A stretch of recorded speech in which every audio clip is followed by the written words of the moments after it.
My mouth is so dry. Also, y'all, I've been struggling with super chapped lips as of like the last like 3 days. It's the worst. Winter up north.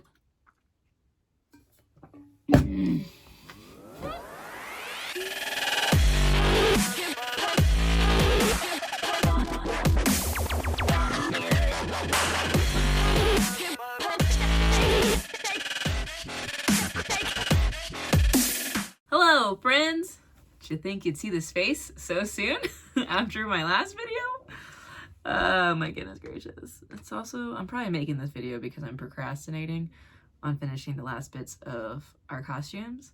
But I got some stuff done today that I needed to get done.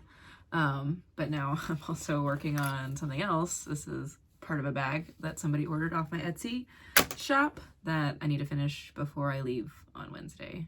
So that's what I'll be finishing up today. And then making some friendship bracelets.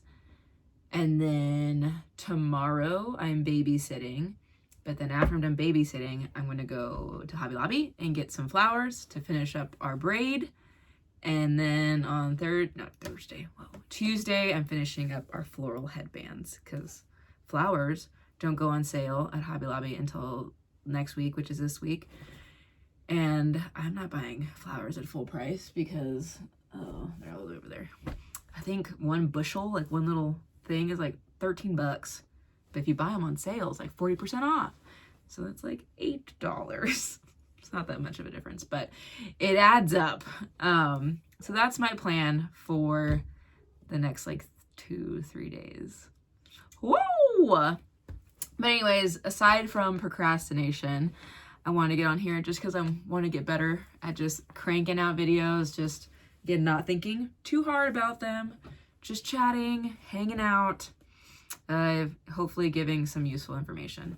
So I have my trusty iPad right here that I'm just going to quickly and briefly go through just some bullet points for this event guide. Because like I said in the last video, there are plenty of other people out there that have made like in-depth event guide deep dives. I don't know. They went through a lot of work to put together a concise like walkthrough of the event guide. So again, I will be linking that somewhere. No, it might be up here, but in the description below. So if you want like super detailed things, go check out them. But for this, these are the things that I focus on whenever the event guide comes out and things that I need to know in the back of my head for the weekend, just pinpoints. So first things first, what time does the expo start? So for Princess Weekend specifically, the expo will start on Thursday. It opens at 10 a.m. That's if you're not Club Run Disney. If you're Club Run Disney, you get there earlier. I don't know. I'm not Club Run Disney, so I don't know. I think you get there like at 8.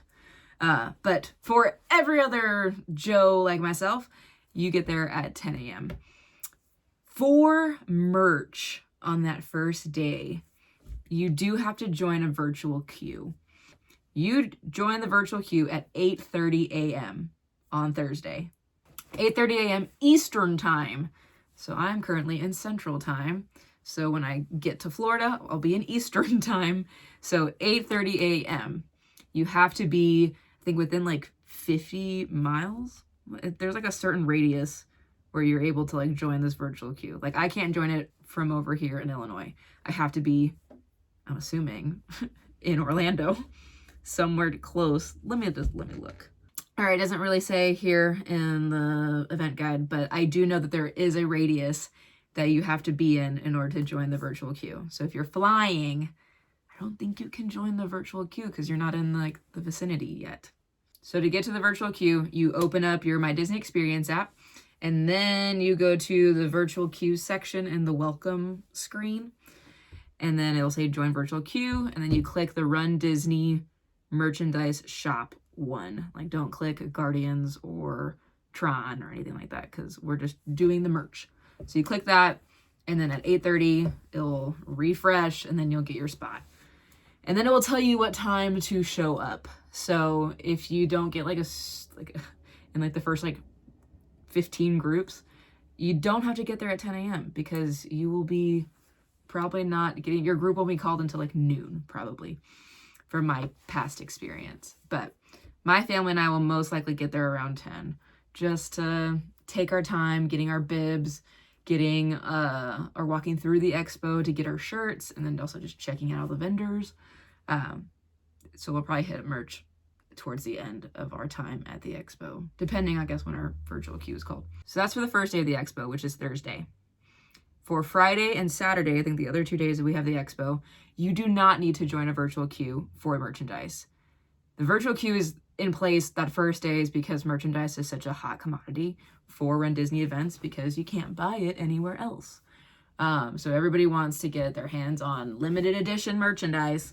Beware of those resellers because they are sneaky. But that's why it's only available for the first day. The second day and the third day, you do not need a virtual queue. The selection of merch may be more limited on those 2 days, but if you're not vying for anything specific, then you don't have to worry about it. The second day, on Friday, the expo opens at 11 a.m. And then on Saturday, the expo also opens at 11 a.m. The expo closes at different times each day. So on Thursday, it's open from 10 to 8. Friday, 11 to 7. And then Saturday, 11 to 3. So Saturday, it closes early.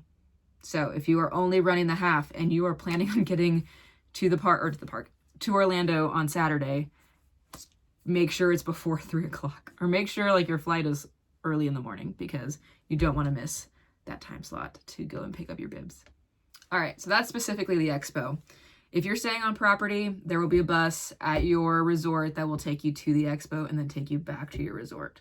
So that's easy. But if you rent a car, even easier. You just drive to the ESPN area. What is it called? ESPN Wide World of Sports. That's what I was like. There's like, what is the building? ESPN Wide World of Sports. All right, so the next big thing that I always look at is what time are the buses going to be running in the morning for the races. All right, so for the morning of the 5K, the first race, you can hop on a bus from your resort that will take you to the start line. That first bus, according to this event guide, leaves at 3 a.m. There will also be signs posted in the lobby of whatever resort you're staying at that will give you, I guess, more specific details of where your bus stop is and, I guess, more specific times for pickup. But I think what's here on the guide is like a generalized thing. But it says buses will be running from 3 a.m. to 5 a.m. on the 5K morning. It also tells you that runners are encouraged to get to Epcot for the start line by 4. So try to get on one of those first couple buses, because if you try to push it till 5, which is when the race starts, that sounds way too stressful to even play around with in my head. And then after you're done running, after you finished your 5K, the buses are going to be taking runners from the finish line back to their resorts. There'll be numbers specifically lined up in that parking lot, so make sure you pay attention to which number is your stop. It's the same number as the expo. So whenever you get off the bus at the expo, just pay attention to what number it is. Like if it's 13, it's going to be your number the whole week. So the buses will start running after the 5K to take you back to your resort, starting at 6:30 a.m. to 8:30 a.m. 8:30 a.m. is that last bus. So if you're like myself and like to hang out at the parking lot at the finish line and just like socialize and take pictures and all that, know that you have to leave by 8:30. They'll also make announcements to let you know when the last bus is going, so you don't miss your ride. Okay, now moving on to Saturday for the 10K. What time does my bus leave for my resort? It is most likely the same time that it left for your 5K, but let's double check. Yep, your bus will leave at 3 a.m. You have from 3 a.m. to 5 a.m. to get on a bus. I don't recommend the 5 a.m. because that just stresses me out to think about. And then from the finish line, buses will start running at 6:30 a.m. and they'll go until 9 a.m. So you still have some time to hang out in the parking lot, enjoy a beer if you want to enjoy a beer that early, and just take pictures and all that. 9 a.m. is when that last bus will leave to take you back to your resort. Okay, and then for the final day, Sunday, for the half marathon, buses will start leaving a little bit early. The first bus will leave at 2:30 a.m. and they will go until 4:30 a.m. So it will not go until 5. You have until 4:30 a.m. to get on that last bus to get you to the start line. Because the half marathon is usually the biggest race, most participants. So they want to make sure everyone has enough time to get stationed in their corrals and moved through the chutes and all that. If you are staying at a monorail resort, so any resorts on the monorail loop, which is Grand Floridian, Contemporary, Bay Lake Tower, and the Polynesian, you can use, no, you must, it says not must, it says must. You must use the monorail to get to the start line. But that's only for the half marathon. Do not try to get on the monorail for the 5K or the 10K because it's not going to take you there. And it's probably not even going to be running. So for the half marathon, you can use the monorail to get you to the start line, which is super clutch. I usually like staying at monorail resorts during race weekends for that specific reason. Specifically during marathon weekend when you can use it twice for the half and for the full. It's my favorite. And so you don't have to worry about waiting in line outside for a bus and then the bus gets full and then you're still waiting there for the next bus. So if you're staying at a monorail resort, take the monorail. All right, and then after you finished your half marathon, buses will start running starting at 6 a.m. through 10:30 a.m. So again, you have until 10:30 to enjoy your beer, get all your photos, hang out, say hi to friends. 10:30 is that last bus that takes you back to your resort. So this is a new thing with this season. It started with Wine and Dine. They are doing corral open and closing times. So let's say you're in corral A. You have to be in your corral by this time because then after this certain time, you won't be able to get into that corral. So specifically for the half, if you're in corral A, that corral closes at 4:40 a.m. and then B will close at 4:45, so on and so forth. So that's new. We don't know what corrals we're in until we get our bib. So this is something I usually just screenshot and save on my phone so that whenever I do get my corral at the expo, I can refer back to that in the morning so that I know, okay, I have to be at the start line or like at the staging area before this time so that I can get into my corral on time. And that's all found on the event guide. Looks like this. So just screenshot it and save it for later. I think they also, from what I remember seeing at Marathon Weekend, they have it posted when you get off the bus at Epcot and you're walking through all the parking lots to get to the staging area. They have the corral closing and opening times posted like on a poster board out there. They may have it for Princess, but don't take my word for it.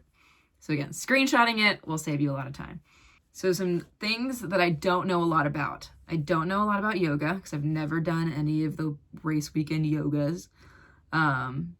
But I know that there's something, I don't want to give you any false information. So if you're doing yoga, check out the other people's event guide discussions and elaborations because they'll give you better details because I know nothing. And then another thing I don't really know about is spectators. So again, all my family is doing all the races, so we don't have to worry about spectating. But there is a section in the event guide that specifically talks about spectators and where you can go and how you can get there. But I know a ton of other people that give better accounts on what time you need to wake up and take the monorail to get to cheering on Main Street in Magic Kingdom. So I personally don't know that information because I've never spectated. I haven't spectated a race in a long time. No, I spectated for Wine and Dine, but that was for the 5K and the 10K. So I've never spectated a half or a full in several years. So I don't take my word on any of that. So I'm not even gonna go into it. So on the digital event guide, that's usually all that I focus on.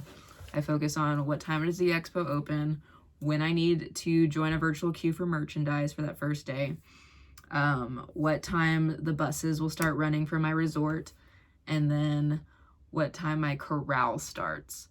Those are the biggest pieces of information that are going to be beneficial for you throughout the whole weekend.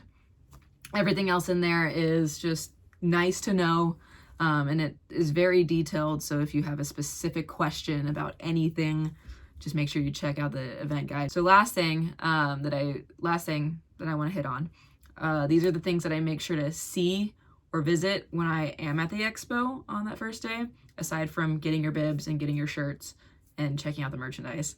I always make sure to stop by the pacing table where they have like the list of pacers, because I like to know when the balloon ladies are starting their race, because that 16-minute per mile pace starts with the last person to start the race, which is the balloon ladies. So if I'm in corral B, I want to know how much of a buffer I have. The balloon ladies don't share their names or information publicly because they're not publicly listed as pacers, but there is a, I think, 15:30 pace group for the last corral, I believe. And those people, or no, is there a 16? There might be one that's closer to the balloon ladies. I think there is one closer to the balloon ladies. And I usually get their names and I track them because they start, I think, initially when the balloon ladies start. And it's been super helpful. Again, I don't know what the pace is because I just looked the last name on their little Excel sheet right there. But that's been so helpful for me to just have peace of mind if I'm taking it easy during a race, or specifically when I am running with any of my family members that may not want to run at all and may want to walk the whole thing. I like to keep tabs on how far ahead of the balloon ladies we are, because if you fall behind the balloon ladies for an extended amount of time, you do run the risk of getting swept off the course. And I don't want that to happen to anybody that I know, but I do know it's a thing and I know it's okay. Like, you are not a failure. You're not less than if you get swept from a race. Like, you succeeded in getting up and starting it. So I always like to just know that in the back of my head. But in order to finish the race, I always want to be ahead of the balloon ladies. So I like to know when they're starting and how much time I have. And the great thing about the tracking is that it tells you an estimated finish time. So obviously for myself, it's not going to be accurate because I'm not running a consistent pace. But for the balloon ladies, or the pacers who are specifically supposed to be keeping that pace, their estimated finish time is accurate. So that I know if the finish time says they are expected to finish at 9:15 a.m., I know that I have until 9:15 to get however many more miles. So that's another tip that I like to share with people. Okay, I think that is all I have to share because I still have to finish all these things.